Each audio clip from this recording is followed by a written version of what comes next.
flag X'd out is because they're an uncivilized nation, backed by the colonizers of America and the European nations. And they're killing a lot of colored people.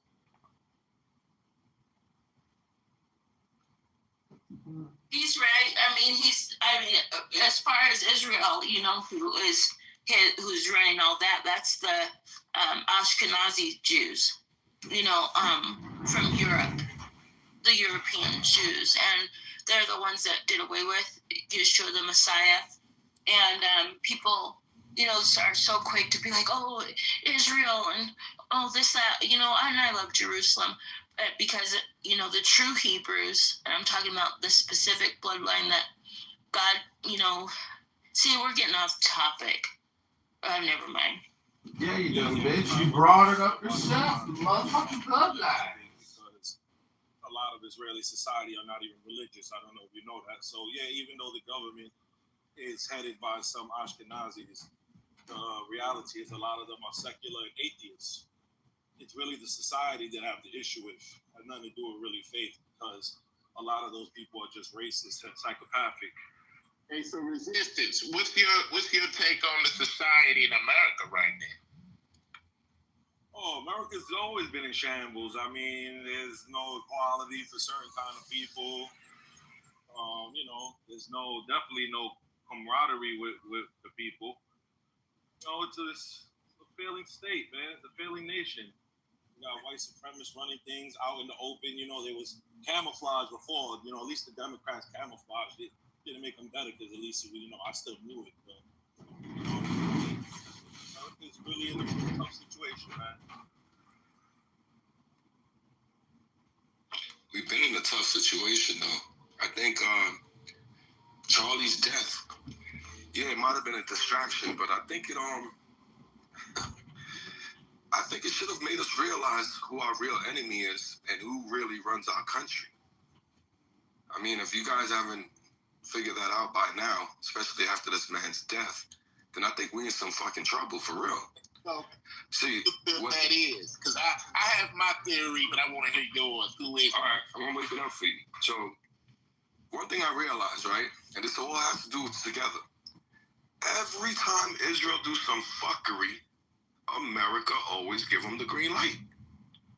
Every time Israel does some fuckery, America backs them up. So I said, what the fuck does Israel have on America? They must have us on some blackmail shit. Like, they gotta have Trump on some shit. I'm thinking all crazy shit. Then I said, you know what? Who the fuck run our government? Politicians, senators, House of Reps. So I said, let me look up how many senators take money from AIPAC. Now, if no one knows who AIPAC is, that's a Jewish lobbyist group that champions for the forefront of Israel. So I look out of 100 senators, United States senators. Do you know how many of them take money from AIPAC as top contributor? How many? Take a guess. I want y'all to take a guess in the room. There's 100 senators. How many do you think are recipients of AIPAC money? 100%. 100%. Very close. 85. 85 of these motherfuckers take money from AIPAC. So now, the House of Representatives got 435. Over 250 takes money from AIPAC. So now it makes sense. Every time fucking Israel do something, America back them, because our policymakers are fucking getting paid by these guys. It doesn't matter what you want, what I want, what the American people want. It's what the fuck the lobbyists want. So what did I learn from Charlie Kirk? Well, Candace used to be good friends, or they still are. But the little dispute was about that same country. Candace seen what I'm talking about. Charlie didn't see it until it was too late. See, the problem is with these fucking people, right? And it's not the Jewish people. I'm talking about Netanyahu and his motherfucking crew. He's been in power over 20-something years. The problem is, it's not about blackmail. These motherfuckers move like the mob. Once you ask the mob for help and they help you, you now belong to them. You don't walk away from them. You belong to them until they have no more use for you. It's the same thing with our fucking senators, and the same thing happened with Charlie. You took these motherfuckers' money, and once you take the money, you can't give it back. So the only thing left now is to fulfill whatever fucking agenda, policies, or legislation I need you to pass. And if you can't make it happen, nigga, I'm taking your job, or I might just offer you. I don't give a fuck. Ain't no man Maybe bigger you than the can't make program. it happen. Yeah. So meaning, I'm gonna give you a prime example. Clinton, Hold on, Monica brother. We get to Lewinsky. you. Clinton, Monica Lewinsky, Netanyahu during the Abraham Accord meeting pulled him to the side and asked him to release a gentleman by the name of Jonathan Pollard. Who's Jonathan Pollard? A U.S. Navy intelligence officer that was stealing nuclear secrets and giving it to Israel. Got caught and got a life sentence. At the time, your FBI director was Tenet. Your boy Clinton came back and asked him to release him, and Tenet told him, motherfucker, I release him, I'm gonna resign, and I'm gonna expose all this shit. So guess what? Clinton couldn't do it. Guess what? Lewinsky happened. Now, when you go and you do your research of how even Lewinsky ended up in that motherfucking White House and see who hired her. Epstein. No, not Epstein, but one of Epstein's homeboys. You see what I'm saying? So what I learned from Charlie, we don't own our government. I don't give a fuck if you're Republican and Democrat. And I thought we learned that last year after learning that our president ain't really shit, don't do shit. We had Biden for 4 years. You probably seen him 2 times out of the 4 years, so we know our president ain't running shit. So it doesn't matter if it's Biden or these niggas. Over half of our House of Representatives take money for these niggas. So when they're up there passing legislation or voting on laws or vetoing shit like get the fuck out, stop fucking helping Israel, killing these people, why do you think America always stand next to Israel?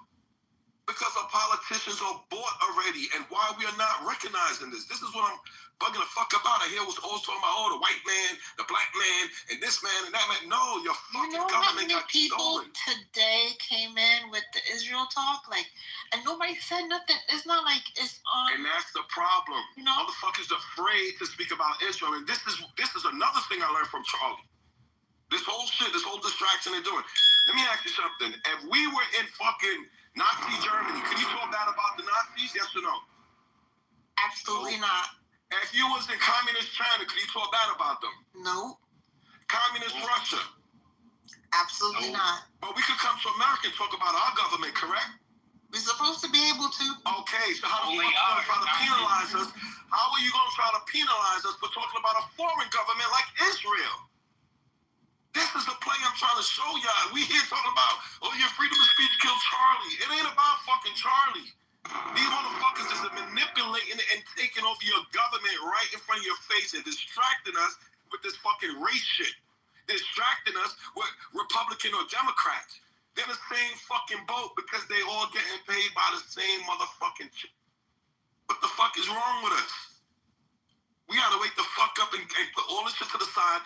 What we should be screaming about is saying, why is 85% of our senators taking foreign fucking money? Ted Cruz proved it when he went up there, no, we gotta back Israel. The Bible says so. They need to smack the fucking fire out that nigga. Why are we not pressing our politicians and demanding and asking them, why are they taking this money from this fucking foreign entity? Because as soon as you do, just like Kennedy and his brother, you get your head knocked off. As soon as you start talking, just like Charlie, you're gonna get your shit twisted. So is that what it is? These motherfuckers got us in fear? Let me know, bro. Because I'm a little bit confused. Yo. That's why that woman the Jewish woman was online. She was like, the problem is the YNs. And I was like, what? Oh, I'm glad you said that. Because nobody believed me when I said that. See, that wasn't even supposed to come out. These motherfuckers said the future threat to Israel, young black American males. They said this 6 months ago. All of a sudden now, Trump want to put National Guard. American fucking history? Prohibition was more violent than it is today. The crack pandemic was more violent than it is today. National Guards never came out. You know when the National Guards came out? During the Civil Rights Movement. What the fuck are we doing, bro? Are we this naive and gullible that we're gonna fall for the fucking banana and tailpipe again? Come on, people. Yeah, Wake the fuck up. young niggas, they already know that them young niggas, they don't give a fuck about the system. Like, they don't care about the system that was put in place and none of that shit. So if it was any time to revolt and anybody would do it, it would be them because they don't fear nor do they give a fuck about the consequences. And these people know that shit. So what they do is they tend to make it seem like even though them niggas is hell on wheels, it's almost like getting us to go against them when they goddamn really the only motherfucker they gonna stand up and actually take action, because niggas, we don't do nothing but sit around and talk about it, especially niggas in their 30s and 40s. Like, niggas ain't really trying to get out there and got kids and all type of shit. Them young niggas ain't got shit to lose, and them white folk know it. That's a fact, bro. And this is the shit that I'm telling people. The reason why they look at the young black male as Israel's future fucking threat, because they already know they're gonna dominate and take over our country. Only one they gotta pass is a white Protestant, and this is what they're doing right now. This is what they're doing right now. I hear people sit back and say, yeah, let these crackers fight each other. Okay, but what are these crackers you was fighting for over 400 years? This other cracker you don't know nothing about. And if this other cracker takes over your government, because the fight that's happening is not bombs and shit being dropped. The fight that's being fought is the internal battlefield fucking government that we are losing. Once they take control of our government, you think shit gonna be easier for you? You think they're gonna be like, yeah, you know what? These guys been treating you guys bad for 400 years. We gonna make it better now. No, these are the same motherfuckers that come in our neighborhood, buy up our property, and do the shit the fuck they do. You understand what I'm saying? And then he come, and you gotta watch the play, bro. Before they did this whole shit with the National Guard, they came out with the black fatigue shit to get our minds in the right place and understand this is what we want you to think as far as the agenda. These niggas been pulling a Trojan horse game on us forever. They come under one flag with their real intentions is something else. But they're gonna sell it to you. Yeah, we need a National Guard because these YNs is acting up, right? Yeah, send them. Now they're there. Now we're gonna really implement what it is. These young niggas is all you niggas. Because Israel realized that we've been such a resistance against these motherfuckers so long that if they do take control, we are gonna be the problem. And that's what I was telling somebody. At the end of the day, America's last stance is us niggas. Yeah, believe that shit. It's us niggas. So if we stop and we don't get the fuck out of this white thing versus black thing, and I'm not saying that's not an issue, but where we at now, this issue super exceeds what the fuck is happening. I just told y'all the statistics of your politicians. These are the niggas that make your legislations, your policy, and also determines your tax. Why do you think tax keep coming up? Because we keep funding these motherfuckers. And why do we keep funding them? The American people keep saying, why the fuck are we supporting Israel? And I've always said this. If you really want to know who your true president is going to be, it's the nigga that comes in and say, yo, Israel got to get the fuck up out of here. But ain't none of them going to ever say that. Nah, on some real shit, Trump was on that until whoever is the big dog made the call, because he was trying to Drain the swamp. And you're right. The shit that Buddy was doing. And then as soon as whoever the fuck called or made some call down there got a bigger hand than him, that nigga changed the motherfucking tune like the following week. And it's like, you fuck with them niggas. You don't think his mind changed after that bullet passed his face? This is what I'm telling people. Oh, you talking about Israel? Yeah. This is what I'm saying. Nigga realized, hey, boy, this shit deeper than what I thought. Thank you, brother. And that's what I said. And you know how I got that proof? Think about this, Ink. You running for president. Niggas just try to kill you the same way they killed Trump. You find out your fucking Secret Service was compromised. When you become president, you're going to leave it alone, Ink? You ain't going to look into it? Right. Hey, look, check this out. I haven't heard Trump make one message about niggas trying to knock his head off. Trump to be that powerful. No, actually, on Israel. That's actually wrong. He's always supported Israel, and even when his first term, he illegally gave Jerusalem as the capital of Israel, which is occupied territory. That was illegal. He helped almost recognize illegal settlements in the West Bank. So Trump has never done anything. That's a fact. No, he never went against Israel.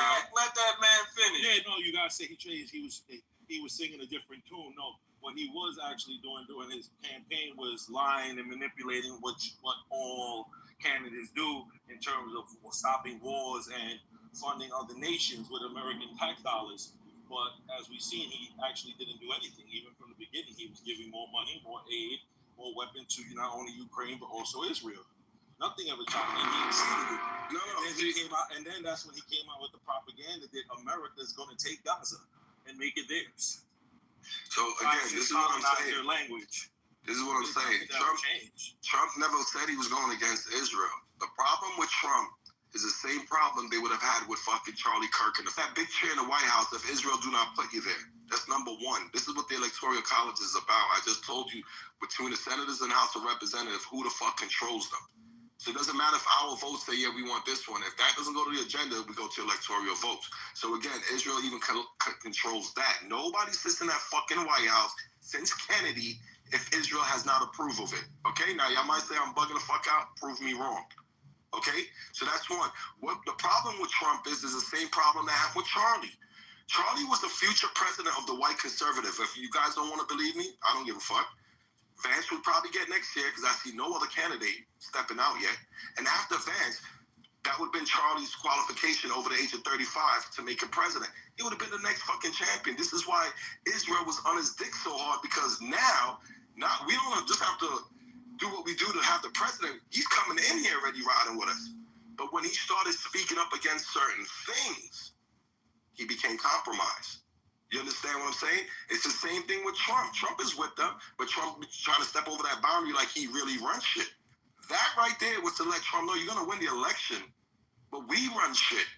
Even when all of this was breaking, when he dropped the bomb on Iran and all that, Charlie went to him and said, yo, Trump, what are you doing, bro?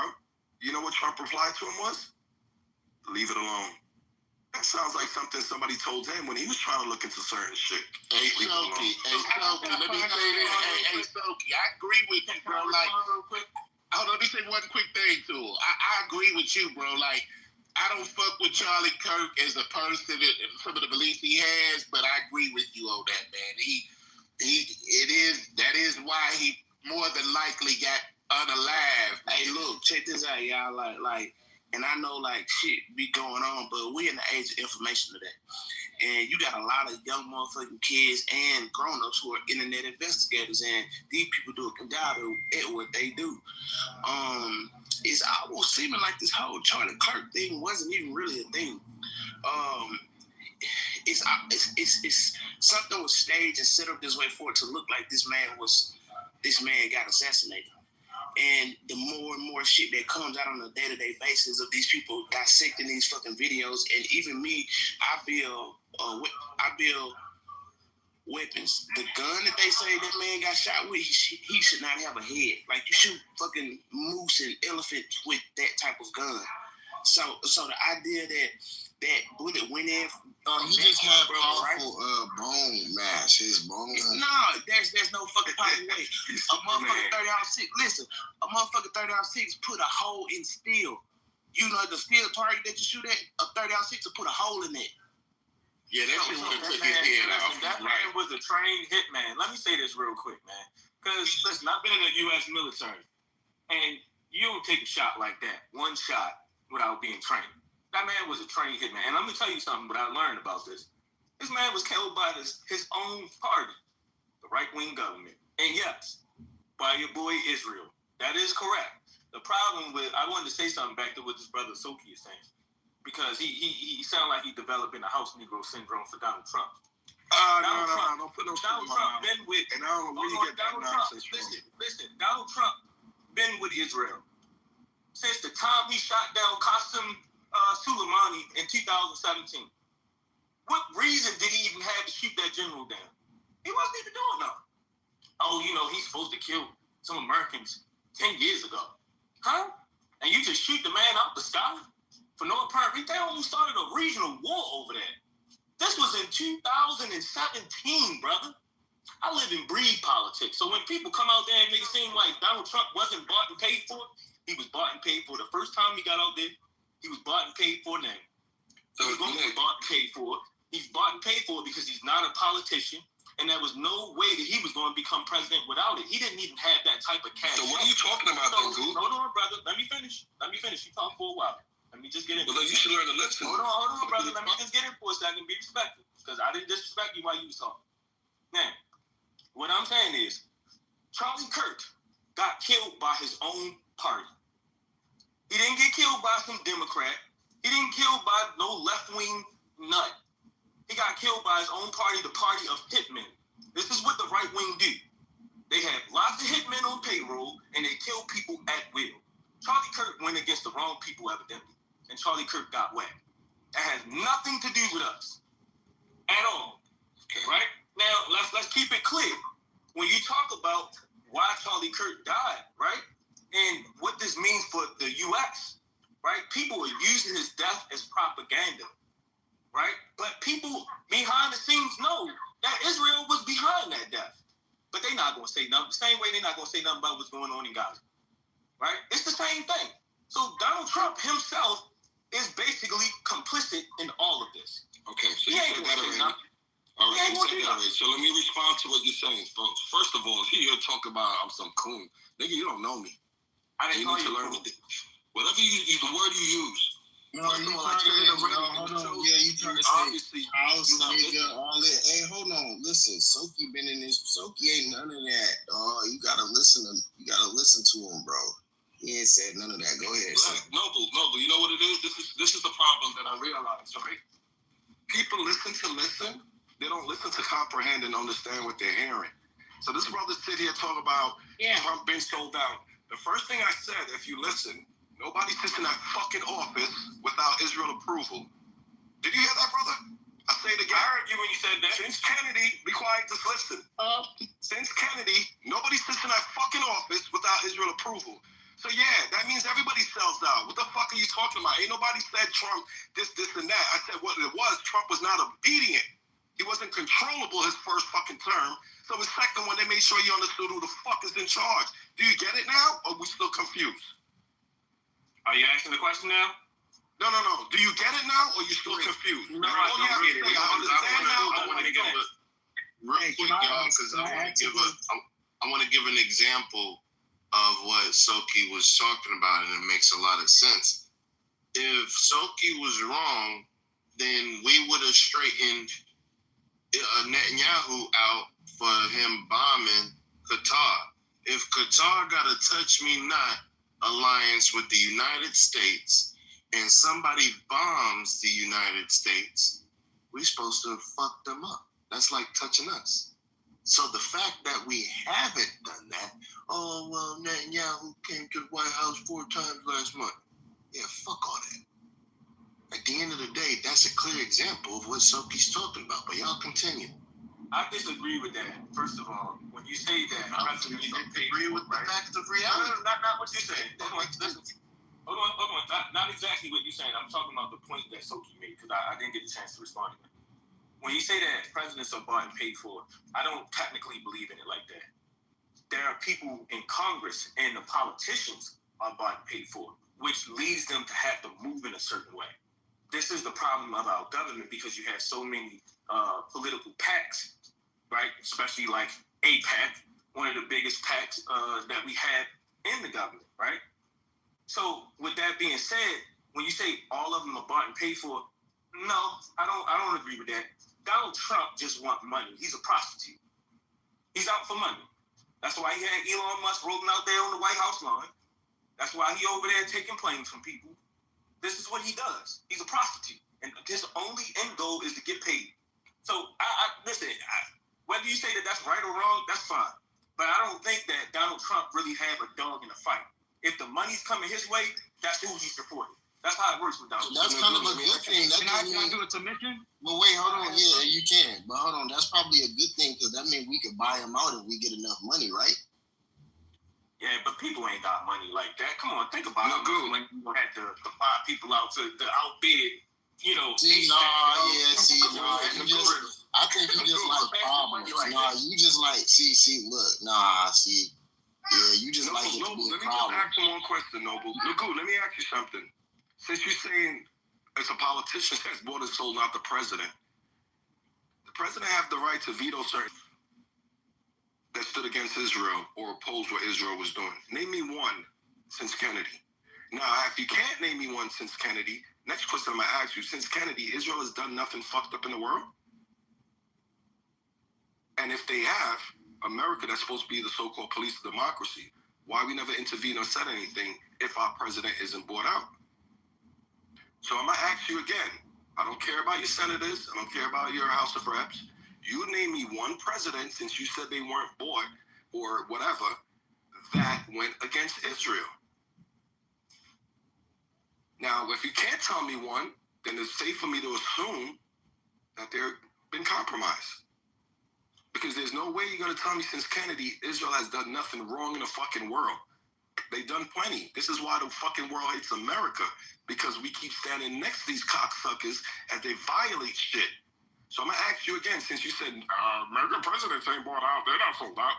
Name me one of them that stood up against Israel. So hold on. Was Eisenhower before or after Kennedy? Are you serious, my brother? You just asked if Eisenhower came before?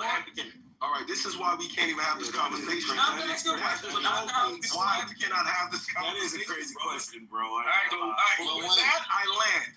All right. So here's my point. I would say Jimmy Carter. Wait, hold on, no more. Hold on, let me answer the question. How you going? I'm gonna say Jimmy Carter. That's number one.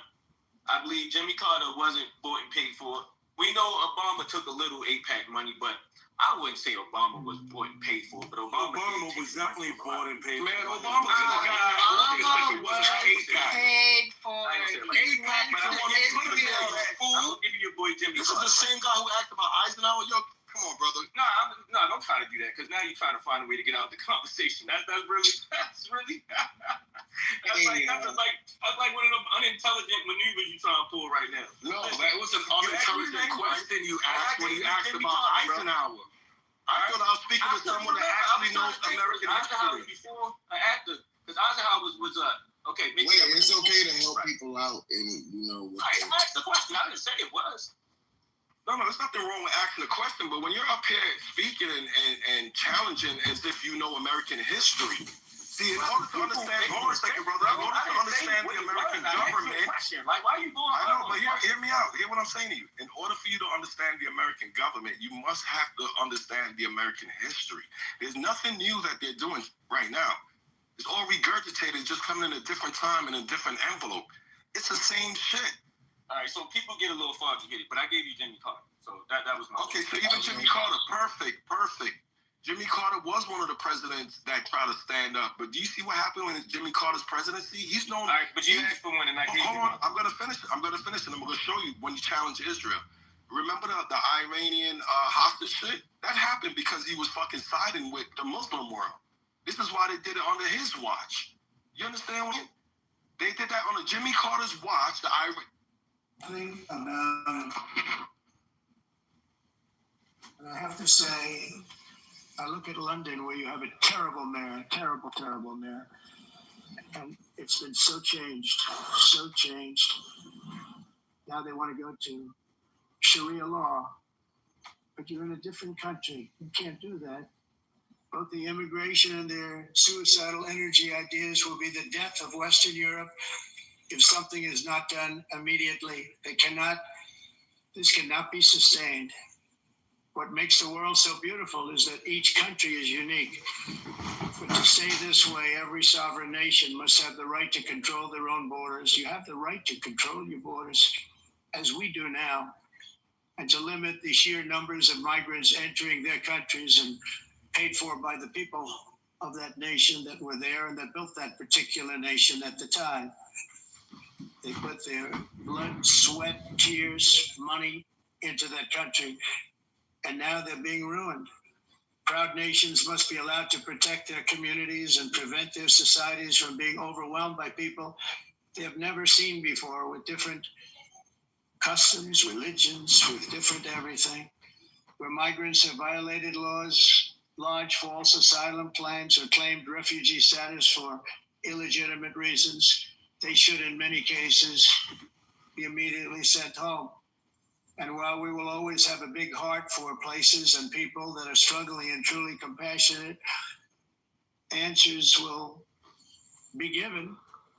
We have to solve the problem, and we have to solve it in their countries, not create new problems in our countries. And we are very helpful to a lot of countries that are just not able to send their people anymore.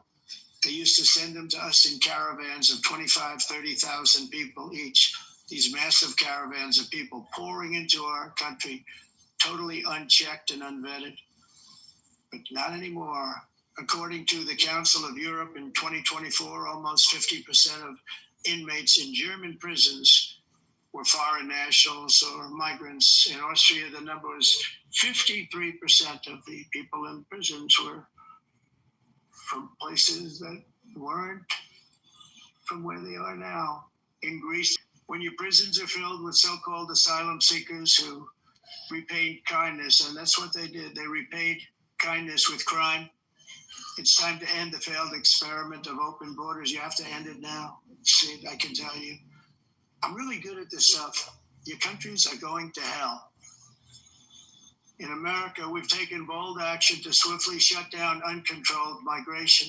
Once we started detaining and deporting everyone who crossed the border and removing illegal aliens from the United States, they simply stopped coming. They're not coming anymore. We're getting a lot of credit, but they're not coming anymore. This was a humanitarian act for all involved, because on the trips up, thousands of people a week were dying. Women were being raped. Nobody's ever seen anything like it. Raped, horribly beaten, raped.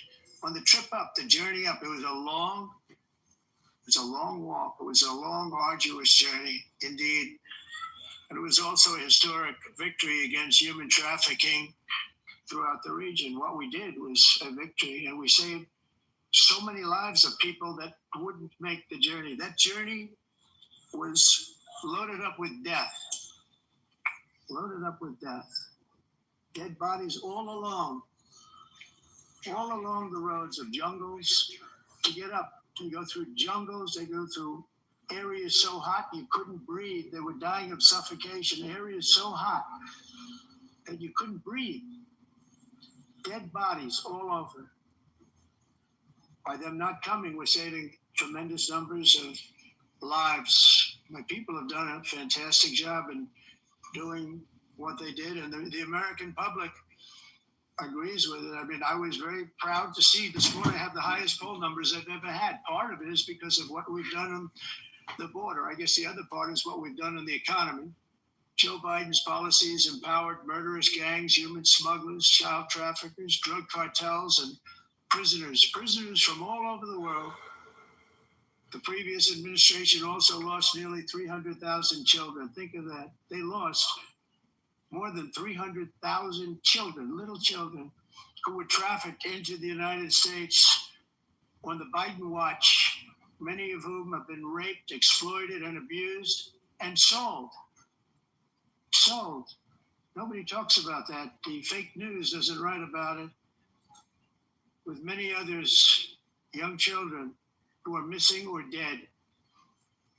And we found a lot of these children, and we're sending them back, and we've been sending them back to their parents. They said, nobody knows who they are. They said, where do you come from? And they'll give us a country, and we'll find out, and we'll figure it out, and we'll bring them back to their homes. And the mother and father rush to the door, and their tears in their eyes. They can't believe that they're seeing their son or daughter, their little son or daughter again. We've done almost 30,000 of them so far. Any system that results in the mass trafficking of children is inherently evil. Yet that is exactly what the globalist migration agenda has done, and it's what it's all about. In America, those days, as you know, are over. The Trump administration is working, and we are continuing to work to track down the villains that are causing this problem, and also, as I said, to get back the 30,000 we've already returned. Now I think we're going to have another. We're going to find a lot. You're not going to find all of them. 300, more than 300,000. They're lost or they're dead. They're lost or they're dead because of the animals that did this. To protect our citizens, I've also designated multiple savage drug cartels as far as and you see this, and you see it happening right before your eyes.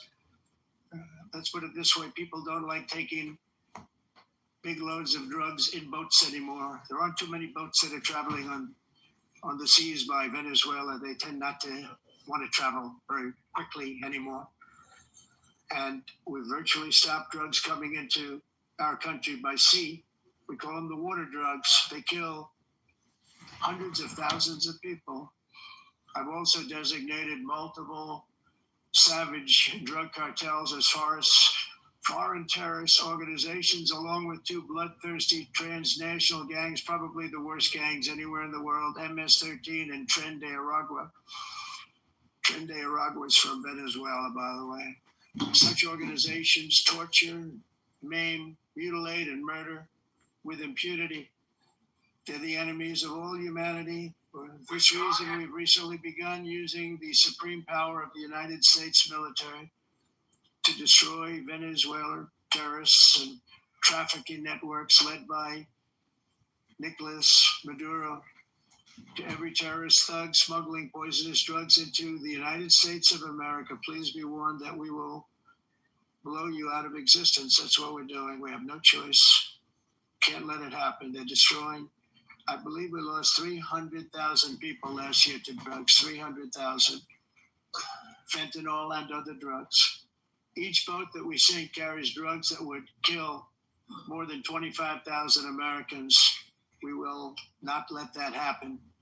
Energy is another area where the United States is now thriving like never before. We're getting rid of the falsely named renewables. By the way, they're a joke. They don't work. They're too expensive. They're not strong enough to fire up the plants that you need to make your country great. The wind doesn't blow. Those big windmills are so pathetic and so bad, so expensive to operate. And they have to be rebuilt all the time. They start to rust and rot.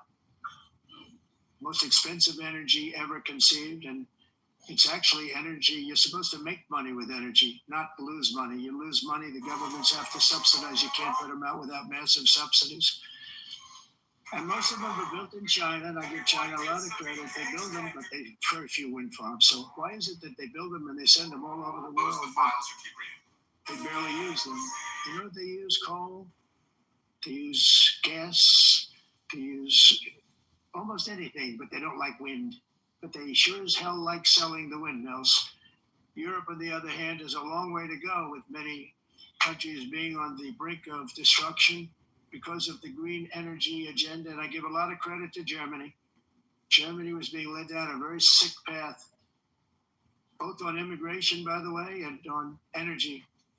They were going green fuel and with nuclear, which is good. It's now safe, and you can do it properly. But they went back to where they were, and they opened up a lot of different plants, energy producing plants, and they're doing well. I give Germany a lot of credit for that. They've said this is a disaster, what's happening. They were going all green. All green is all bankrupt. That's what it represents. And it's not politically correct. I'll be very badly criticized for saying it, but I'm here to tell the truth. I don't care. It doesn't matter to me. I'm in New York City. I'm feeling a lot safer. Crime, we're getting crime down. And by the way, speaking of crime, Washington, D.C. was the crime capital of America. Now it's after 12 days, it's a totally safe city. Everyone's going out to dinner. They're going out to restaurants. Your wife can walk down the middle of the street with or without you. Nothing's going to happen. We got 1,700 career criminals out, brought them back to where they came from, the countries where they came from, or put them in jails. Washington, D.C. is now a totally safe city again, and I welcome you to come. In fact, we'll have dinner together at a local restaurant, and we'll be able to walk. We don't have to go by an armor-plated vehicle. We'll walk right over there from the White House. They've given up their powerful edge, a lot of the countries that we're talking about in oil and gas, such as essentially closing the great North Sea oil. Oh, the North Sea, I know it so well. Aberdeen was the oil capital of Europe, and there's tremendous oil that hasn't been found in the North Sea. Tremendous oil. And I was with the Prime Minister I respect and like a lot, and I said, you're sitting with the greatest asset. They essentially closed it by making it so highly taxed that no developer, no oil company can go there. They have tremendous oil left, and more importantly, they have tremendous oil that hasn't even been found yet. And what a tremendous asset for the United Kingdom. And I hope the Prime Minister is listening, because I told it to him 3 days in a row. That's all he heard. North Sea, because I want to see them do well. I want to stop seeing them ruining that beautiful Scottish and English countryside with windmills and massive solar panels that go 7 miles by 7 miles, taking away farmland. But we're not letting this happen in America. In 1982, the executive director of the United Nations Environmental Program predicted that by the year 2000, climate change would cause a global catastrophe. He said that it will be irreversible as any nuclear holocaust would be. This is what they said at the United Nations. What happened? Here we are. Another UN official stated in 1989 that within a decade, entire nations could be wiped off the map by global warming. Not happening. You know, it used to be global cooling. If you look back years ago in the 1920s and the 1930s, they said global cooling will kill the world. We have to do something. Then they said global warming will kill the world, but then it started getting cooler. So now they could just call it climate change because that way they can't miss climate change.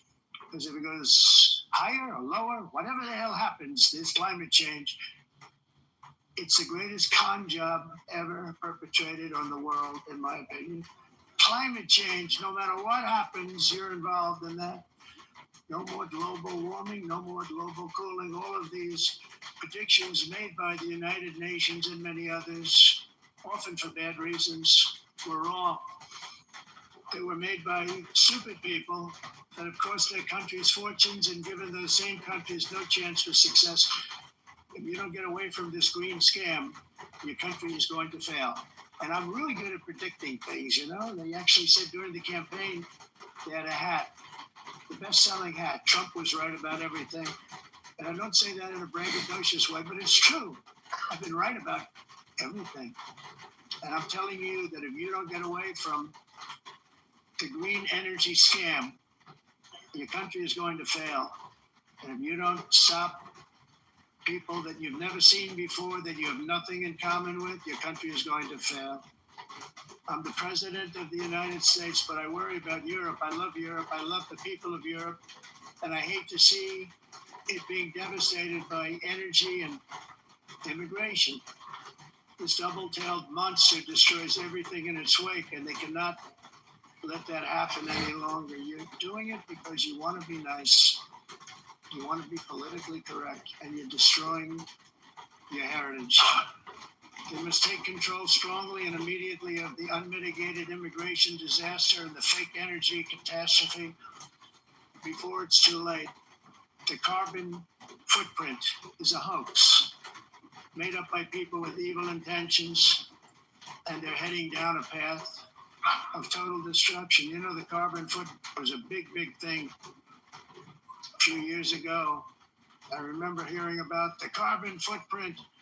And then President Obama would get into Air Force One, a massive Boeing 747, and not a new one, an old one with old engines that spew everything into the atmosphere. He'd talk about the carbon footprint. We must do something. Then he'd get in and he'd fly from Washington to Hawaii to play a round of golf.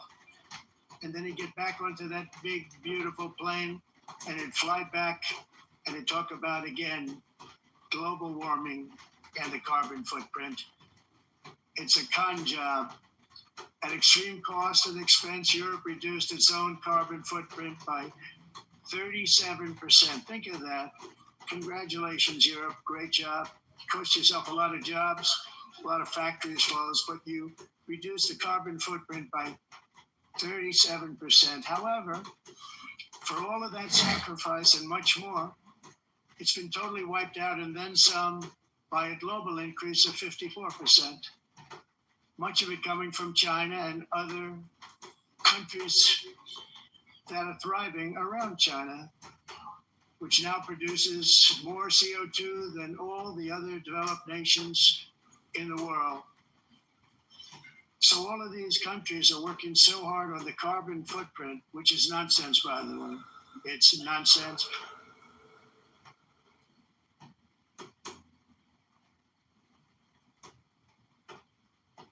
That's right. Everything should stop. No more cows. We don't want cows anymore. I guess they want to kill all the cows. They want to do things that are just unbelievable. And you have it too. But you know, we have a border, strong, and we have a shape. They eat the dogs. And that shape doesn't just go straight up. that shape is amorphous when it comes to the atmosphere. And if we had the most clean air, and I think we do, we have very clean air. We have the cleanest air we've had in many, many years. But the problem is that other countries, like China, which has air that's a little bit rough, it blows. And no matter what you're doing down here, the air up here tends to get very dirty because it comes in from other countries where their air isn't so clean. And the environmentalists refuse to acknowledge that. Same thing with garbage. In Asia, they dump much of their garbage right into the ocean. And over about a 1 week and 2 week journey, it flows right past Los Angeles. You've seen it. Massive amounts of garbage, almost too much to do anything about, flowing past Los Angeles, past San Francisco. And then somebody will get in trouble because he dropped a cigarette on the beach. The whole thing is crazy. The primary effect of these brutal green energy policies has not been to help the environment, but to redistribute manufacturing and industrial activity from developed countries that follow the insane rules that are put down to polluting countries that break the rules and are making a fortune. They're making a fortune.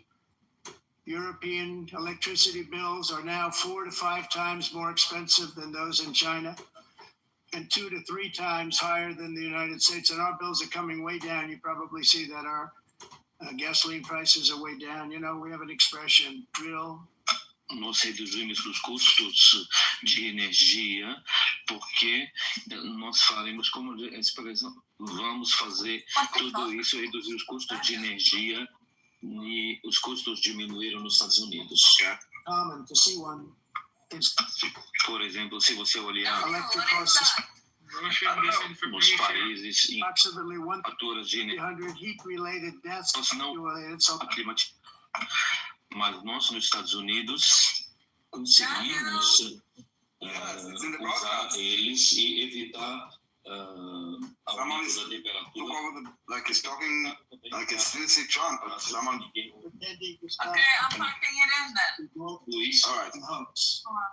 The intent muda. of asking such industrialized nation.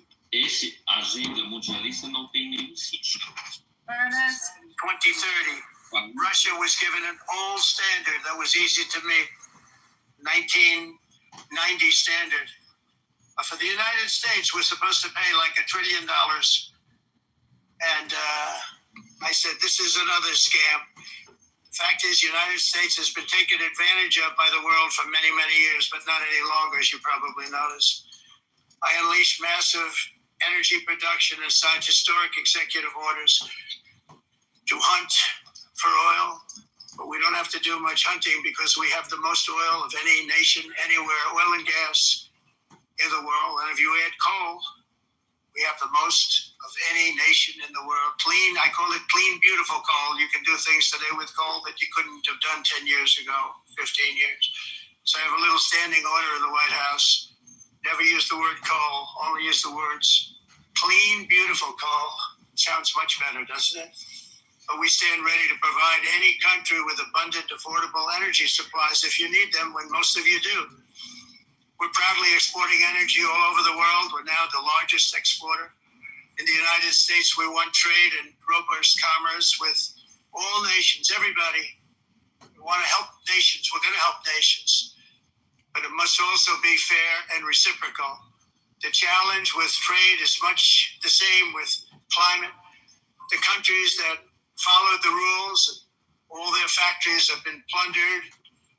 It's really sad to watch. They've been broken. They've been broken by countries that broke the rules. That's why the United States is now applying tariffs to other countries, and much as these tariffs were for many years applied to us, uncontrollably applied to us, we've used tariffs as a defense mechanism under the Trump administration, including my first term, where hundreds of billions of dollars in tariffs were taken in. And by the way, we had the lowest inflation, and now we have very low inflation. And the only thing different is that we have hundreds of billions of dollars flowing into our country. But this is how we will ensure that the system works for everyone and is sustainable into the future.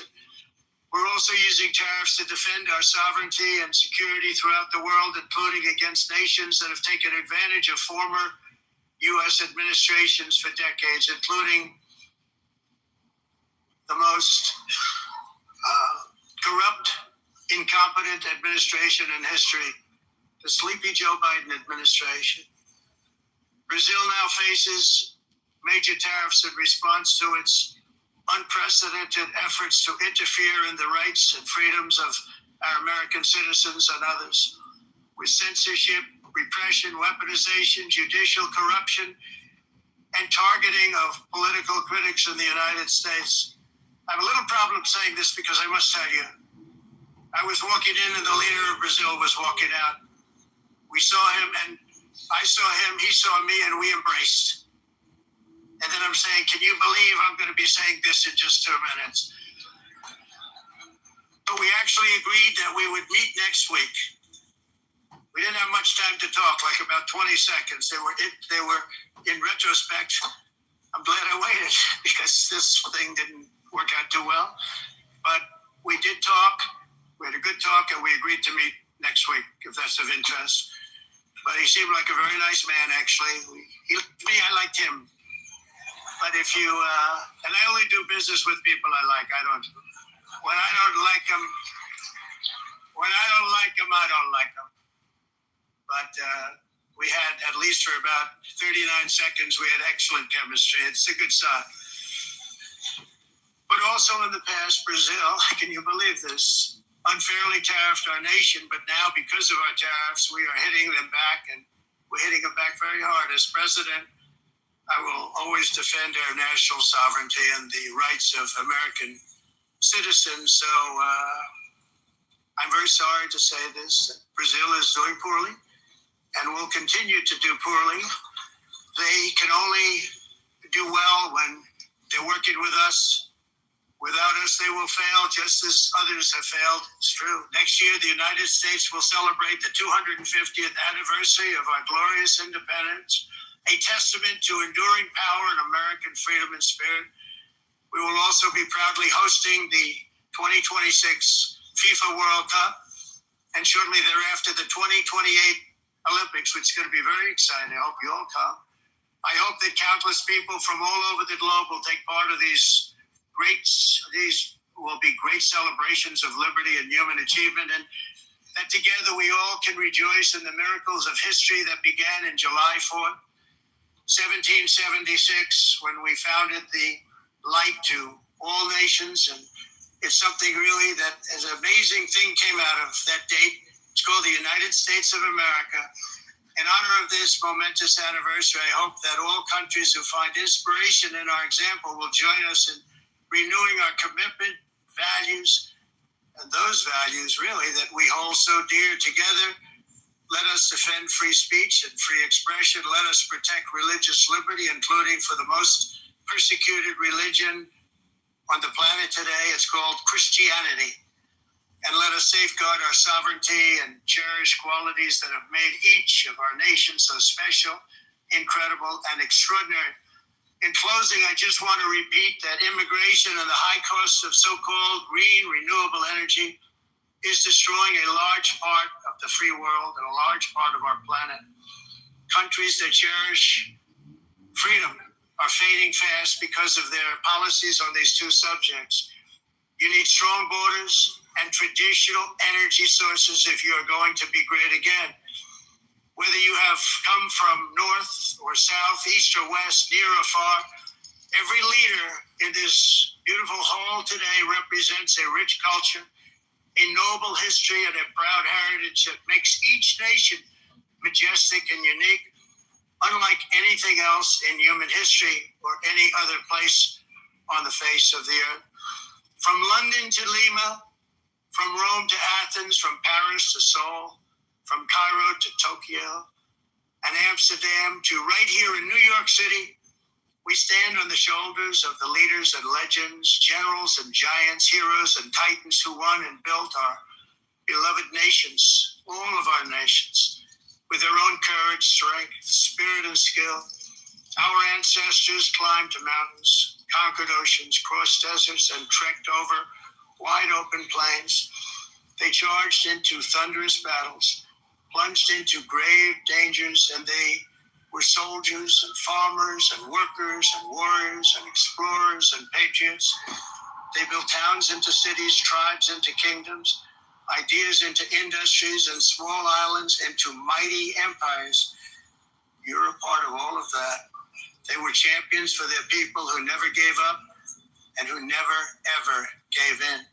Their values defined our national identities. Their visions forged our magnificent destiny. Everybody in this room is a part of it in your own way.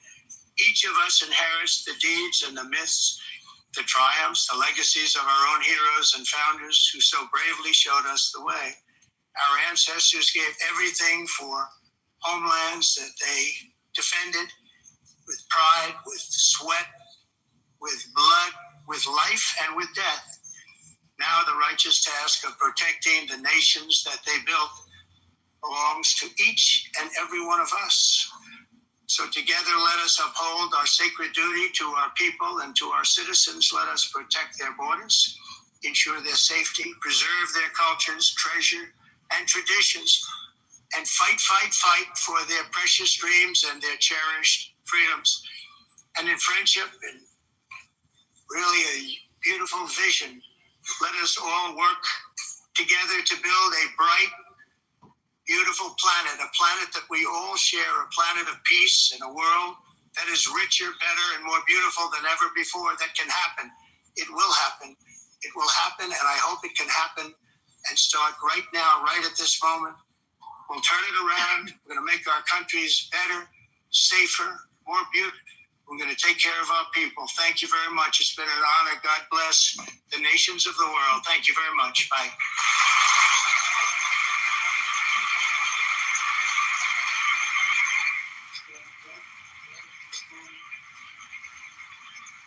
That's right. That's right. That's right.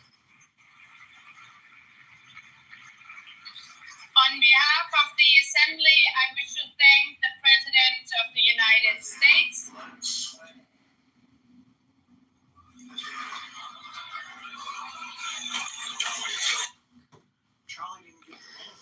All right, he's gone. That was powerful, though. It was a good speech. That was awesome. Not great. It was not amazing, yeah. Well, the beginning was millions and millions and millions and millions. no, like the indictments against the UN throughout, and I don't really understand his obsession with Biden. I mean, it's over. Like, move on. He's not running anymore. He's hardly walking. Like, who cares? Like, no one cares. We talk about Trump for like 10 years straight. My favorite part was the part in Portuguese. But I think he's pissed off. Brandon was a big part of Trump's campaign. I think he's pissed off about the UN because they decided to move their headquarters out of New York and into Kenya. No. You're kind of wrong on that. You're kind of right. You're kind of wrong. They're not moving their headquarters for the UN to Kenya. They're moving like a women's branch to Kenya. It's like women's rights or some shit. A part of the branches to Kenya, but the UN's been staying right there in New York. I'd like to say that I thought it was brilliant, perfect. I mean, he's not going to magically become John Kennedy overnight, but that was Trump at an 11. That was Trump plus content and performance. I give him full props. So I don't like everything he says. I'm wrong. It literally says, in a landmark decision that could redefine Africa's role in global diplomacy, the United Nations has announced that UN Women, UNICEF, and, let me finish, and the United Nations Populations Fund will relocate their global headquarters from New York City to Nairobi, Kenya. You're proving my point. Let me finish. Damn. I already read that before. You proved my point. Yeah. Be a little slower, please. Sentence. So he also mentioned the misuse of funds that United Nations was using and appropriating, and I just said that the relocation of the United Nations fund will be in Kenya. So that's why I just told you that. All right, you got it, girl. I just told you that the UN itself is going to Keep reading, sure. Keep reading the article and learning about it and then telling us. That's what I'm saying, though. Y'all could be I've already read that like weeks ago. And that's not new news. Yeah, like, you think they're moving the whole United Nations to Kenya, but they're not. They're moving certain departments to Kenya, but not the whole overall United Nations. That's what she's not comprehending what she's reading. Yeah, and Daniel, the reason why he keeps bringing up Biden is because Biden represents the pinnacle of progressivism, and he knows that, and he knows that the United Nations also embraces that. And so it's a dig at both, not so much a dig at Biden as a dig at the progressive leftist elements in the UN. Obama. Look, that was your guy, and he screwed everything up, and I'm calling him a loser. Well, I take very much. Yeah, I understand. I mean, so he could have said, like, I don't know, woke, progressive, Islamist, whatever he wants to say, but to call, like, I think he's kind of minimizing it when he says Biden because, you know, that's a person. Sleepy Joe. It's like I don't know, it was a bit... You're right. It's not graceful. It's not presidential.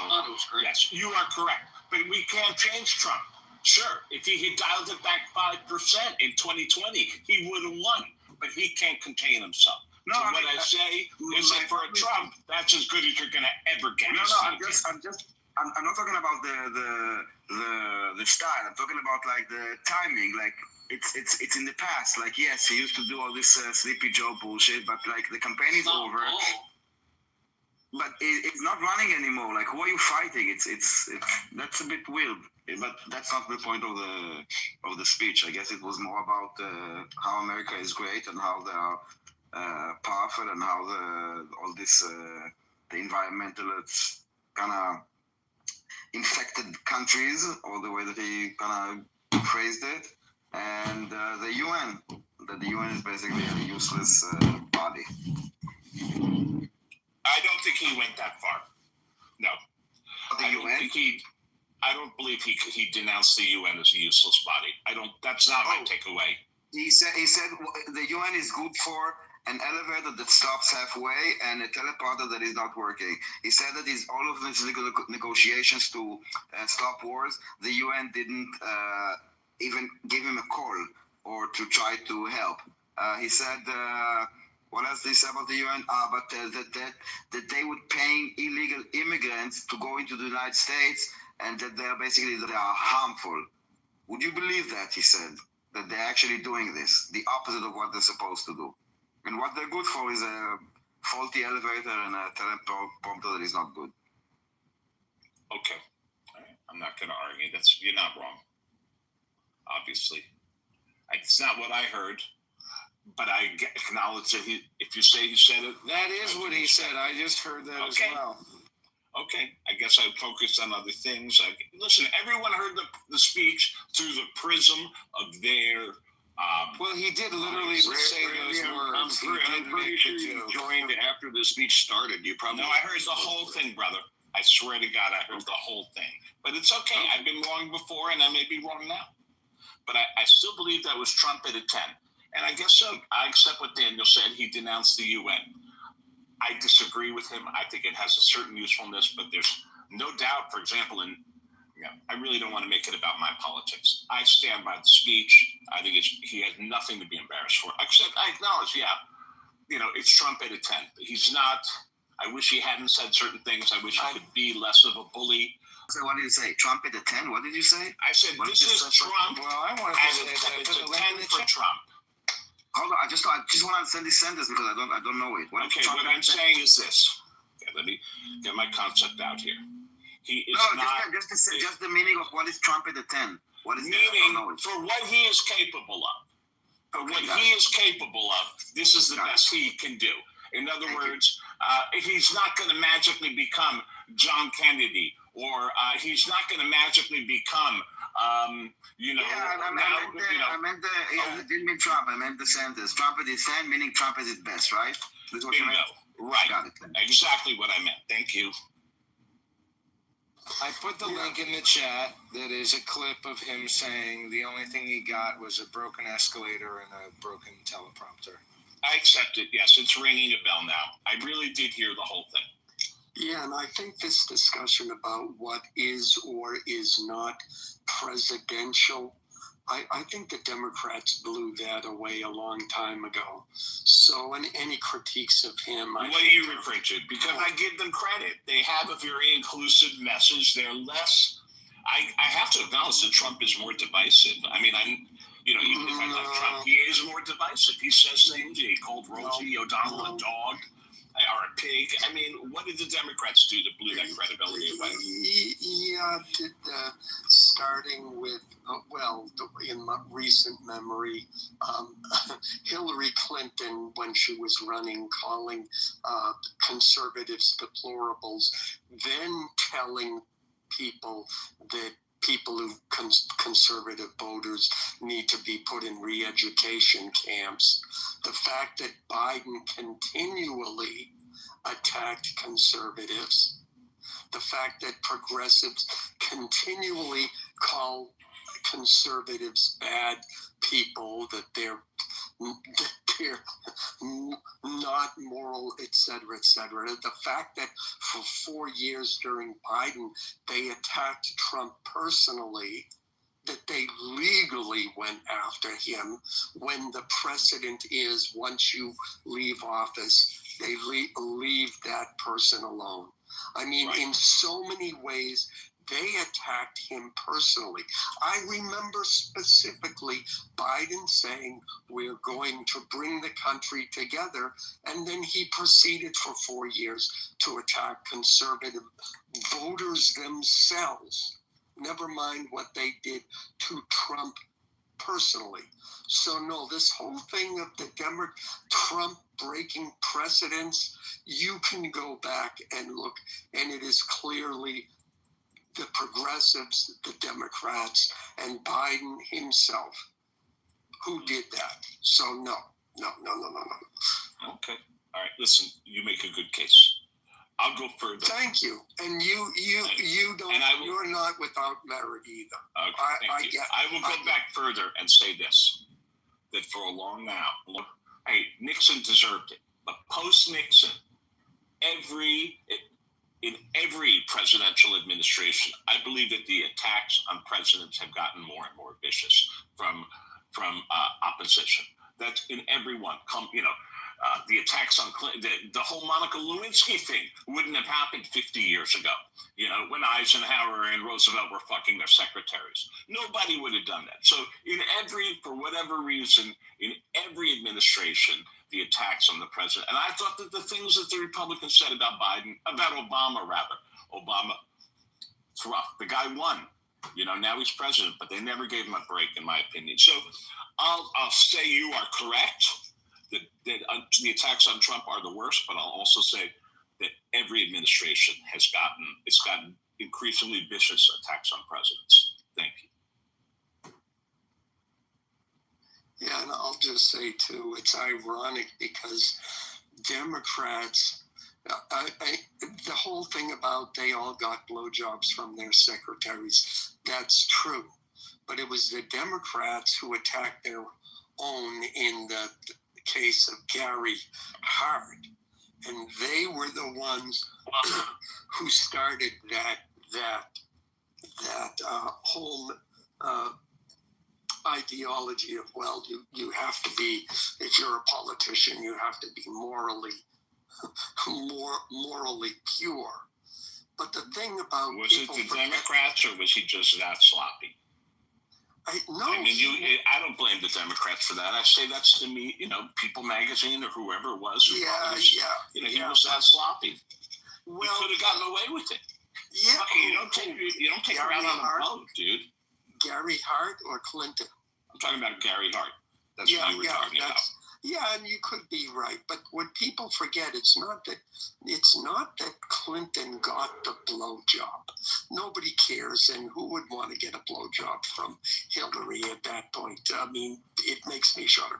But that joking aside, it's the fact that it came out, and he lied directly to not only the American public, but then lied about it under oath. And it wasn't until it came out, well, gee, Monica.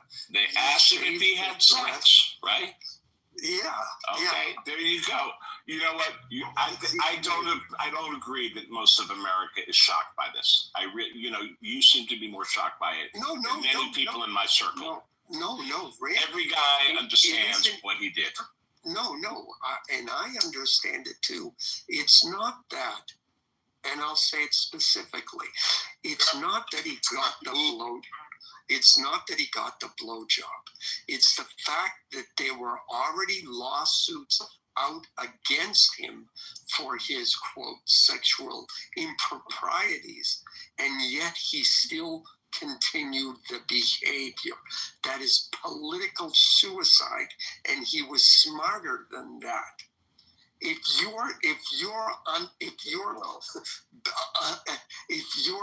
in a trial for stealing cars, you don't steal cars while you're out on bail. It's that simple. It's like the guy who was, it's hilarious. The guy who was charged for driving without a license, appearing in a Zoom call in his car using his phone, driving. Literally, the judge looked at him and said, yeah, you're guilty. That's the problem I had with Clinton. Everybody knew that people in power got blowjobs. That was not for me anyway. Oh my God, you're a room killer, Alan. I just want to point out that Trump speaks at the same speed as I do. Hello.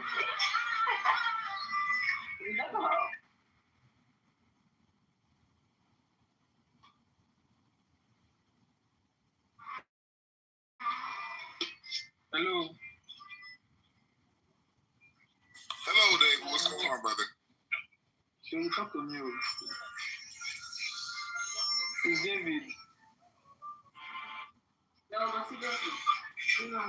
This is my life song too.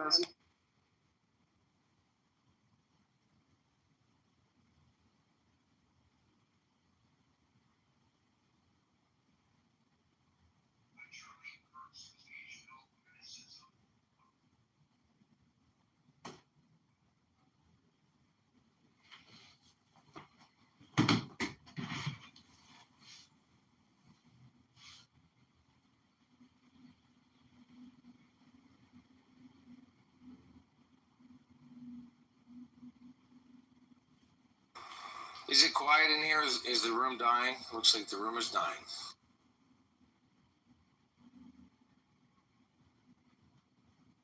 I blame Trump. No, I was reading something. I saw like a news, but I wanted to fact check it first, so I'm still fact checking it. No, just say it with reckless abandon, and then stick to your guns when it's proven incorrect. No, it's an accusation of the French consulate in East Jerusalem for working with PFLP and Hamas, and if it's true or not. Well, the last thing I heard is that France is like right now at the New York conference for the two-state solution and to acknowledging Palestine as a state. This is them and the Saudis, Macron, the MBS. So this is why I'm extra careful to see if this news that is actually accusing them of collaboration is real or politically motivated. even though it's on my side. At what point does working with quote unquote turn into collaboration? Quote unquote. The examples that are given here that they were helping basically Hamas family members of Musa Abu Marzouk and Noor Atala to basically evacuate through the French evacuation programs. And one second. That they initiated some kind of a Doha meeting between officials of Hamas, Marzouk and Khaled Mashal. I'm not sure what it's about.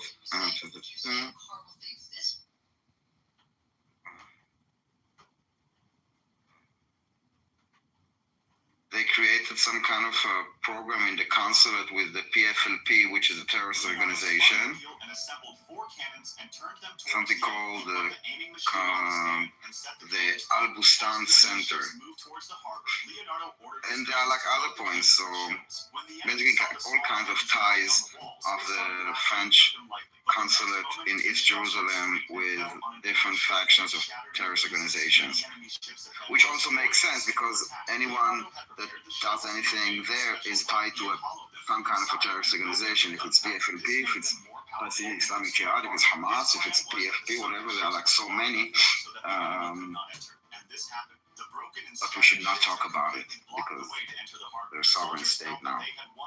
They were celebrating and congratulating each other. But Leonardo still had a strange fear in his mind. He saw that the enemy was not trying to extinguish his burning ships. He was letting them burn so that smoke spreads all around and everyone's attention is diverted. But before anyone could understand anything, all the ships were engulfed in flames. Leonardo immediately understood the center also, the center that was created also was a support system for families of so-called martyrs. Basically, this is part of Hamas's reward for terrorism under European taxpayer money.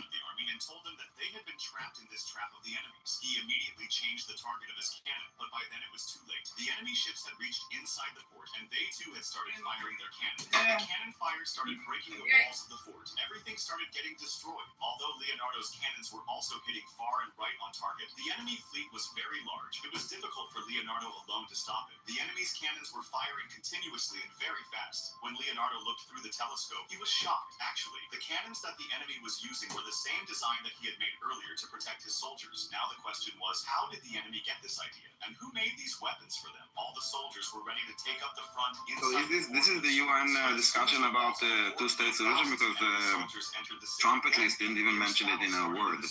Leonardo's soldiers were fighting bravely, but the enemy had more powerful weapons. There were some machines that were not only firing bullets, but also spitting fire. Leonardo immediately recognized them. These were the same machines whose idea he had once given to a king. As soon as the machine reached their hiding place, Leonardo immediately ordered, "Put all the wine barrels behind." You guys are gaining quite the audience. You have more audience members than speakers. As soon as the deadly machine fired shells to break the door, the barrels full of wine burst, and there was a terrible explosion, due to which the enemy machine was completely destroyed. When Leonardo came out and looked, the fight had stopped. You guys see the video last night of Macron? He's trying to get to the UN World Headquarters, which is hard to get to, but he is blocked off by some sort of convoy, and he realizes it's Trump. So he calls Trump and he's like, "Hey, I'm trying to get to the UN. Can you let us in?" And Trump's like, "Walk." And there's a video of Macron walking. He has to get with all these people around him.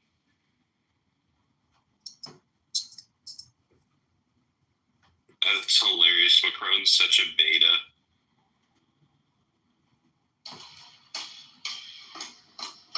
His wife is a trans woman. Wife's something, that's for sure.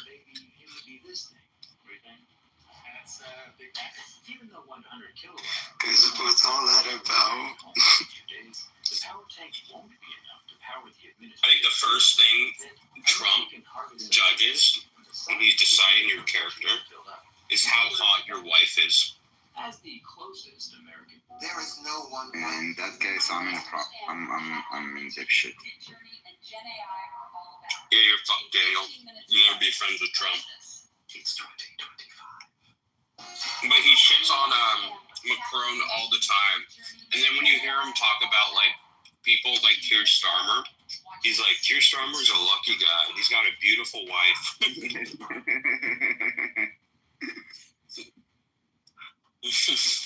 So he hates Macron because of his wife? It doesn't help. It doesn't help, that's for sure. Yeah, he doesn't see him as a man, Macron. He kinda, yeah. He's not hot wife. It doesn't mean Trump likes you, but he'll respect you. He's like, Exactly. shit, bro. This is what I mean. You kind of treat him like a child, and having like your teacher as your wife doesn't help your image as a child. That's true. Well, look, the fact that she's older than Macron, and by a significant amount, and the fact I forget the details how old they were when they met. Macron was like 17 or something. Yeah. I mean, clearly there's a power dynamic there that I think not only Trump, but a lot of us males can relate to as being beta. Yet he was elected the president of the French. Well, this is true too. Was it him or was it his wife?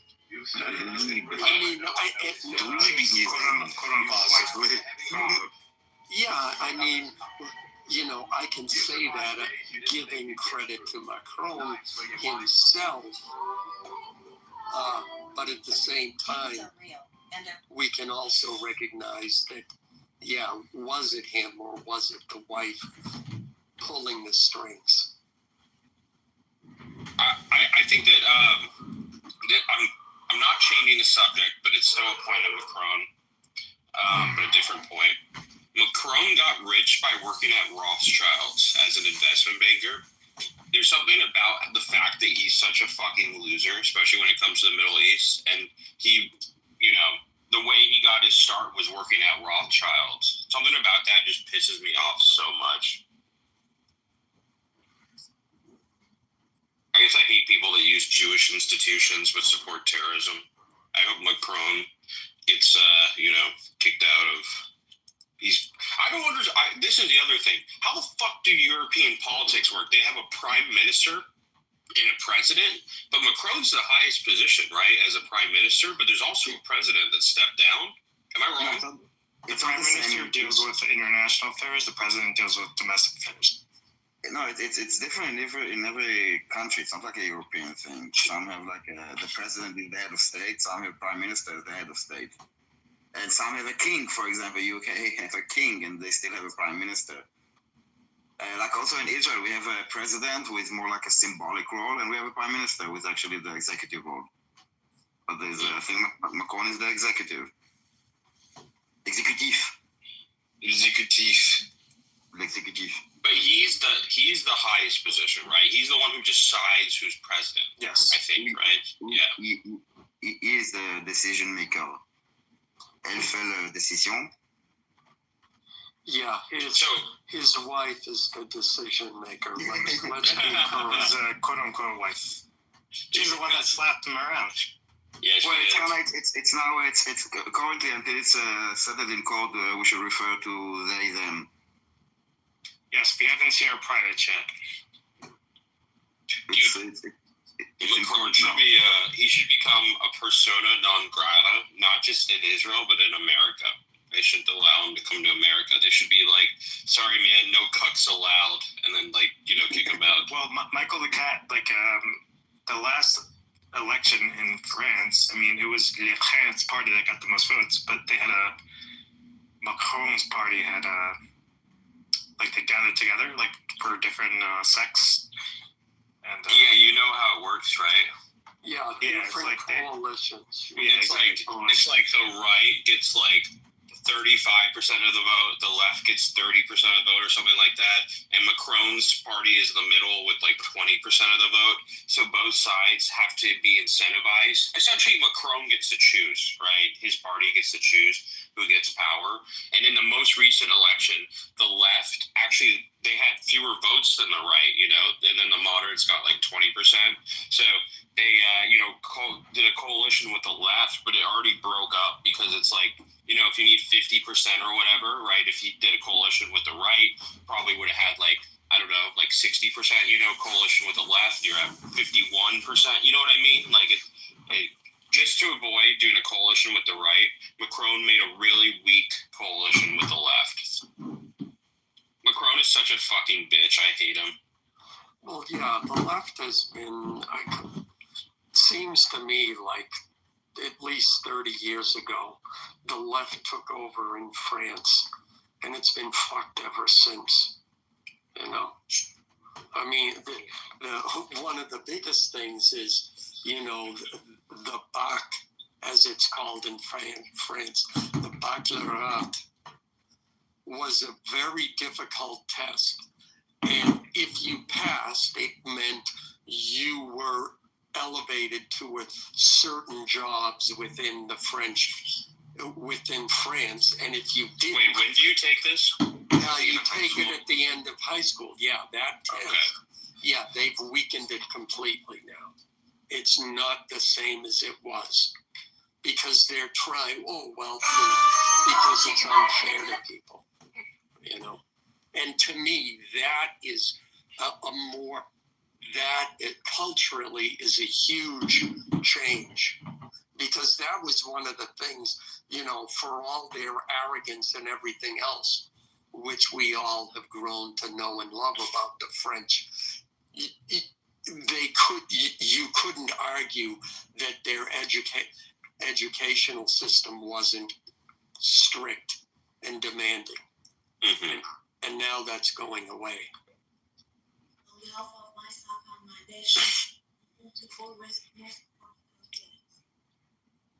yeah, no, that makes sense. United Nations General Assembly to the essence of all humanity.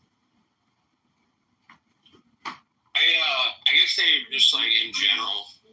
Oh, sorry. Podium, which represents the collective conscience of humanity. Is this the UN? Mr. Young.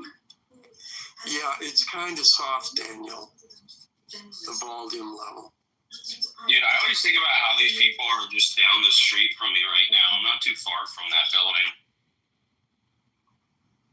At the outset of my speech, go up and say hello. I'm sure they'd be happy to welcome you in. I'm pissed on the UN building. Mahmoud Abbas, at a time when Palestine is being recognized and I've also smoked a joint right outside the fence. So have some of the finest hobos and bums. I'm glad you include me among them.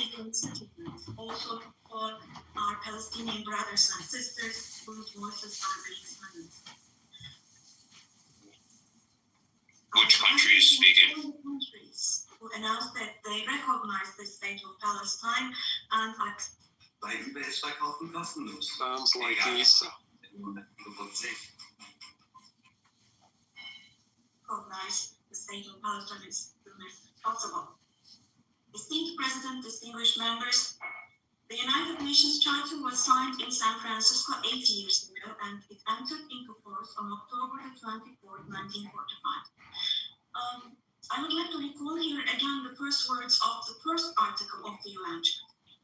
Quote, the purpose of the United Nations is to maintain international peace and security. As we celebrate the 80th anniversary of the UN in this fall, grave events are unfolding in many parts of the world that cast a shadow over the very first words of the UN Charter's opening article.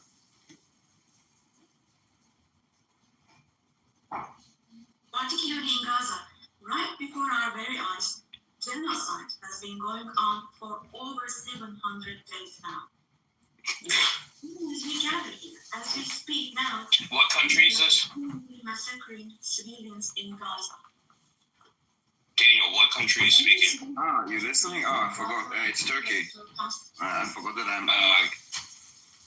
Of course, it's Turkey. The number of Erdogan. people who are still trapped under the rubble is Oh, he's speaking, and this is a translator. Yes. Thousands of those who died were I don't speak Turkish. for the last 23 months. Oh, this is serious. Have been murdered I've decided I like Turkish people more than Armenians. every hour. These are not just figures, dear friends. All of these, each one of these is a person, a human being, innocent people. People are now being killed not with weapons, but with the weapon of starvation.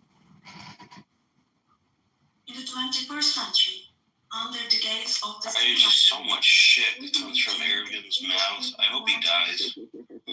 out of those 498, 146 were children, and this number is including everything.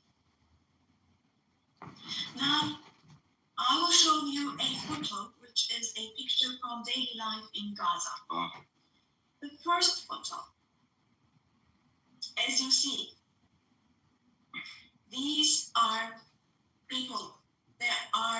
These are women with these cups that they are holding in their hands, cups and buckets.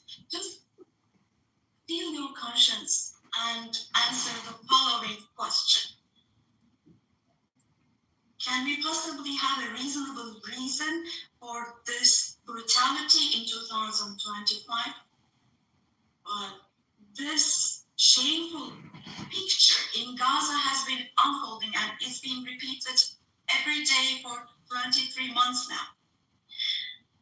And there are 2.5 million Gazans who live in 365 square kilometers. And every day, what happens is they are being dragged from one place to another. The healthcare infrastructure of Gaza is completely collapsed. Doctors have been killed, or they have disappeared. They just say the same thing over and over again. It's just like, it's just crazy. It's not possible. Surgery is not possible. How many times are they going to say journalists died? Now, dear friends, now is Tayyip Erdogan with a heavy heart, with my heart bleeding here. I'm telling you. Hopefully he has a heart attack. Bleeding for a heart attack. Just 2 or 3 years old, without hands, arms, or legs. That's because they have genetic effects. They're all inbred. Come on, Erdogan. You should know this. He knows this. He knows, yeah. See, it's perfect. In Palestine, they all marry their first cousins so they can blame it on the Jews. I've actually shown a picture. They show a picture now of one of those sick children. Possibly, medication can we possibly have calm and peace? We all are parents. We have children. It's disgusting because Israel can't respond to today's Rosh Hashanah, so everybody's synagogue. In America or in No, Biden is there, the UN. He's there? Yeah. Hurts a child's hand.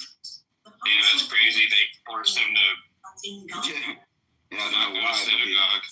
Arms and legs. That's actually fucked up. They probably expected him not to come. Anesthesia. He's gonna be like, I stand here by myself because everybody else is in temple, but you fuckers wanted this today. To recognize, to make it a celebration of the Palestinian narrative.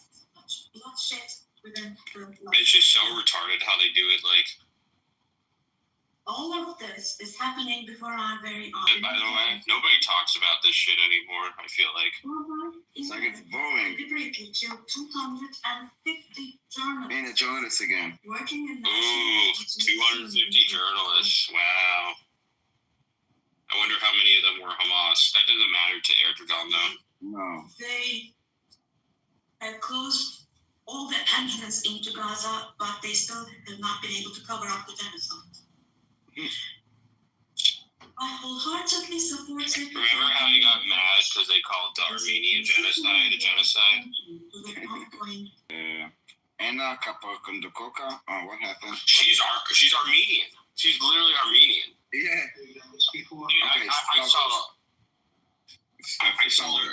I saw her saying some stupid shit today, and I made a tweet about it. I was like, sorry if anybody else is Armenian here, by the way. Just this is a full disclosure. I'm going to say something anti-Armenian.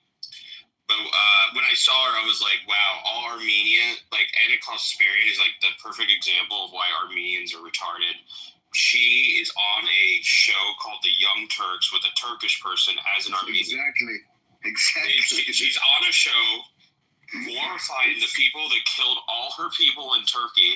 And all she talks about on the show is how much she hates Israel. It's just so retarded.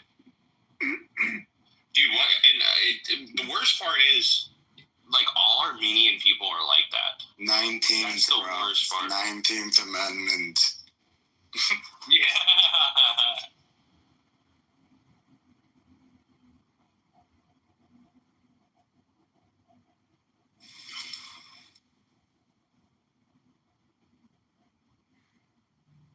Sorry, I didn't make women different from men. Not my fault.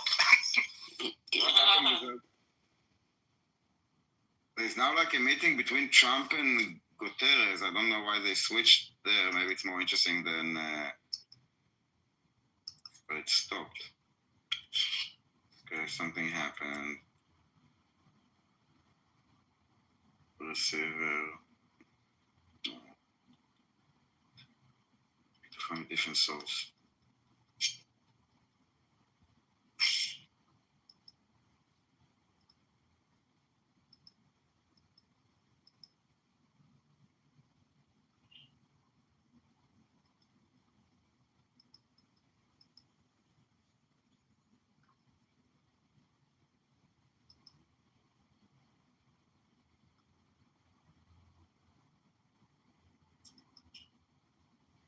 Being occupied in Palestine, and innocent civilians are being massacred through execution.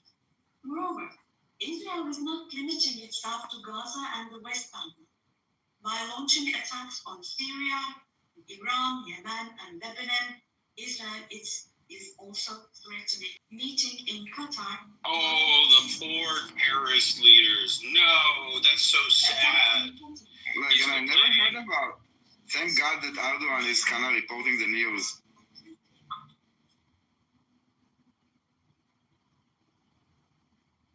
Netanyahu is not obviously interested in forging peace or releasing the hostages. Not only Israel's neighbors, but all countries in the Middle East are subject to the Israeli government's reckless threats.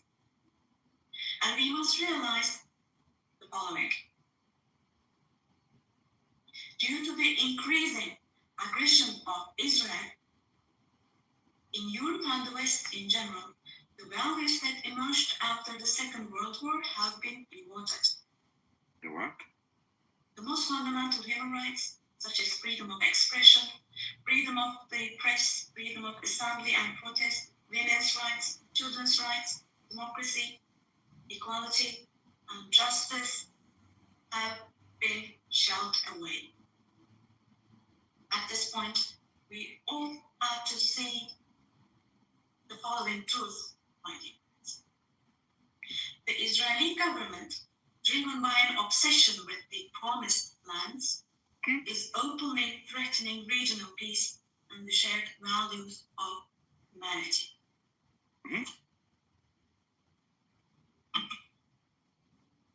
Three celestial religions.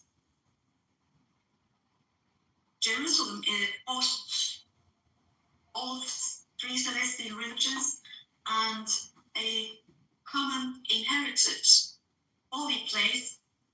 Al-Quds is holy for all three religions.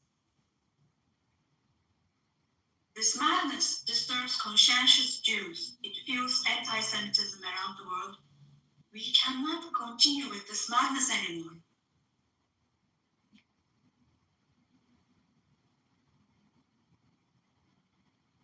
We have to have ceasefire in Gaza as soon as possible. Attacks should stop. Humanitarian aid should be able to enter with no obstacles. The genocide team should be held accountable vis-a-vis international law. And God willing, this will definitely happen. Mm-hmm. Vis-a-vis the barbarity taking place in Gaza, everyone who is keeping silent is accomplice to this barbarity.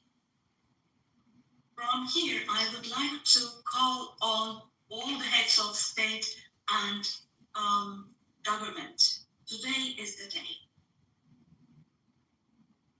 Today is the day to stand firm alongside the oppressed Palestinians and alongside humanity. While your peoples back home are reacting to the barbarity in Gaza, do show the courage to take action here. Fulfill your humanitarian duty toward Gaza, where children are raising children. On this occasion, I would like to say the following. There are peoples all around the world who are taken to the streets. Unarmed activists and volunteers from different countries of the world, academicians, students, journalists, everyone, all the defenders of Palestine. I would like to say to them, thank you so much. And clear bows and favorable winds for their actions. Esteemed delegation members, for 13 years, I have spoken to you from this platform about the oppression and conflict in our neighbor, Syria. Just as I raise my voice today for the oppressed people of Gaza, likely for 13 years, I have also drawn attention to the cries of the Syrians. Here, I became their voice and breath as well. The persecution that caused the death of 1 million people and that forced millions more to flee their homeland has, thankfully, become a thing of the past with the December 8th revolution. Our Syrian brothers and sisters opened the doors to a new period as of December the 8th. I believe that the people of Syria who fought against a bloodthirsty regime will also be able to carry the victory they achieved at great cost to its rightful place, God willing. We'll support with all armies the vision of a one and unified Syria with no forms of terrorism, especially ISIS, being present. A free Syria where security is established is what we want. As stability takes root in Syria, the winners for sure will be all the neighboring countries, our entire region, along with Syria. And the brotherly countries in the Gulf. I would like to thank them for their contributions for Syria to recuperate. All the regional and international actors who share the same principles with us, God willing, we will continue with our cooperation with all those actors in the same manner. Esteemed friends, we hope that the nuclear issue with our neighbor Iran will be resolved through diplomacy as soon as possible. It should not be forgotten that our region cannot tolerate yet another crisis. Meanwhile, the stability, security, and prosperity of our neighbor Iraq are extremely important for the well-being of our region. In this regard, we attach great importance to strategic moves. You do realize that Lonzo and many other people in this room are more extreme than Stephen Miller. Stephen Miller, that's right, ladies and gentlemen. It's not Stephen Miller that's the problem in America. It's you that's the problem in America, because you're even more extremist than Stephen Miller. Just at the opposite end of the spectrum. Through direct talks, we facilitated the exchange of several prisoners and corpses and we worked to identify the modalities. He's fully cooked. He's a Haitian lamb. He's a Jew-hating, anti-Semitic, pubic hair-facing schmuck. He's a low IQ loser. I've been recording this loser for years and putting him on YouTube, and nobody cares what he's got to say because he's a low IQ moron. One is 155 times 1,000, Lonzo. That's a quick diagnostic. 155 times 1,000. Go ahead, Lonzo. Let's hear it. We have encouraged the parties from the very beginning to establish peace between Azerbaijan and Armenia. We are pleased that steps were taken on August 8th, steps that could enable the establishment of lasting peace between the two countries. I would like to once again congratulate the President of Azerbaijan, Ilham Aliyev, the Prime Minister of Armenia, Nikol Pashinyan, and the American President Donald Trump, who contributed to this process, and I would like to congratulate. On this occasion, I would also like to state that the normalization process between our country and Armenia is progressing as planned. Within the scope of the Ankara process, which is another of our mediation activities, we continue our efforts to resolve the conflict between Somalia and Ethiopia. I hope that the parties will successfully conclude this genuine initiative as soon as possible. Distinguished delegation members, we have been implementing the Montreux Convention, which guarantees security in the Black Sea. And we have been implementing this convention impartially and to the letter for exactly 89 years now. We want to see the Aegean Sea and the Eastern Mediterranean as a basin of stability and prosperity where the legitimate interests of all parties involved are respected. We are ready for constructive cooperation on all issues, particularly on energy and the environment, and we expect the same approach from our neighbors. On this occasion, I would like to particularly underline that projects which exclude Turkey and the Turkish Republic of Northern Cyprus in the Eastern Mediterranean, such projects which exclude us will not be successful. Turkey has rights and authority in the western part of the island of Cyprus, while the Turkish Cypriots have legitimate rights in the area surrounding the island. An Eastern Mediterranean Conference, which we have proposed before, would contribute to finding common ground. Just be someone who was an advocate Cyprus issue has been tried against many racism. times before, but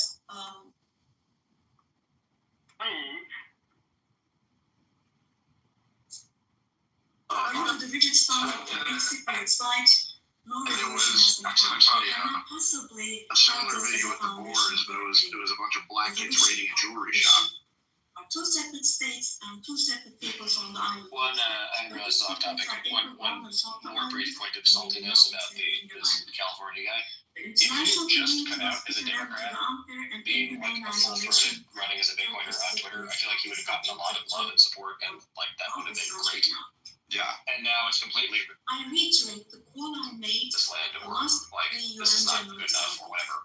And so literally, I call on the this guy got international decapped in community terms of the to strength of his recognize announcement. So the guys, Turkish again, Republic of Northern Cyprus and to What establish else did Dennis Rhodes guys economic relations with it. Esteemed President, distinguished members, in the coming period, we desire a new beginning and vision in Turkey-European Union relations. This should not be a vision that just says impressions on his pre-announcement tweet. Mm-hmm. Even though he actually hurts the Yeah, but the subject if he's quality of those impressions, I mean, sure, he could look at it that way, but the fucking comments betray any benefit he thinks he got, you know? That's really shameless. He's not playing the credibility game. He's playing the influencer game. Yeah, true. Once you realize What I'm talking about, and this guy, Calderon, comes from a horrible family of politicians. He didn't need Dennis Porter to ruin him. Yeah. Well, you're also like this. This is the point. Is we're all talking about Dennis Porter right now. That's